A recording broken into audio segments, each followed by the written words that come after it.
that should encourage us to feel like that we could be successful in global. Okay. How to be global? That's a question for Joseph. How to be global? Yeah.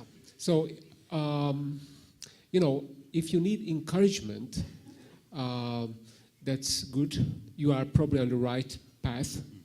But maybe you are not yet ready to really be global. So what you have to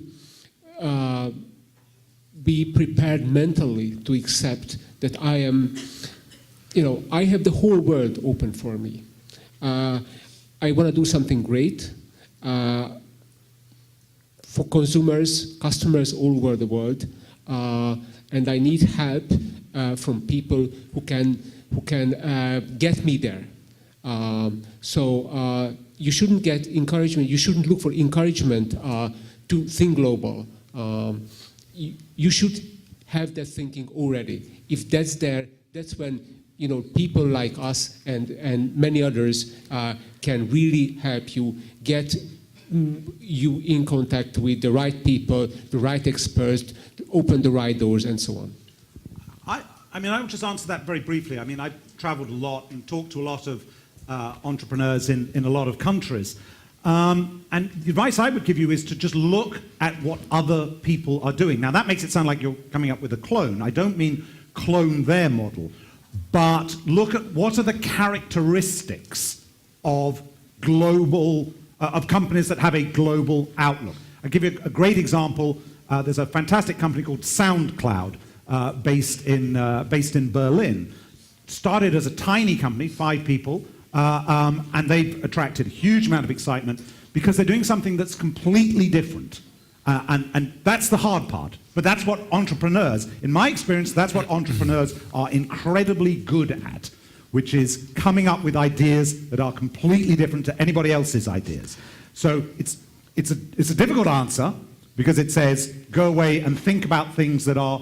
Don't look at other people's. Look at the successful global platforms, and they are all platforms. I think that's a key point. Look at those and think, how can I make a platform that other people can use? And I don't think the word global was in that initial thought. That's my only thing. I think they just wanted to create something, right? They had this great idea, they had the passion, and they started running. And it was so great, it became global. That's a good point. But there's another point here to this, which is from a VC's perspective. Never think you can change a person and his or her character. You can change the business, you can tweak it, but you can ultimately not change the person. So you, as a VC, this is all about finding the great entrepreneurs. You have to be convinced that this person has the ambition and the energy and the breadth to do it. If not, just don't invest because you will be there's a higher chance of being disappointed. Okay. I think sometimes in technology, also in some of the internet businesses, people forget something. They get so carried away with the technology and the social networking and this, that, and the other. Come on, guys, we're here to run a business. So I think sometimes you need to step back, and before you think about being global, you should step back and say, how are we actually going to make money here? Because if you don't make money, it's not going to go global. It's not going to go out of Antalya. So I think, you know, we see so often, and we've invested and we've failed because people have got so carried away with the technology and not with who's going to buy it and how much for and when do we get into revenue, when do we get into profit, et cetera, et cetera. But believe me, it goes back to the exits again. When companies get into revenue, and particularly when you get into profit, you can exit companies, and there's ways of evaluating those companies, you know, day in and day out.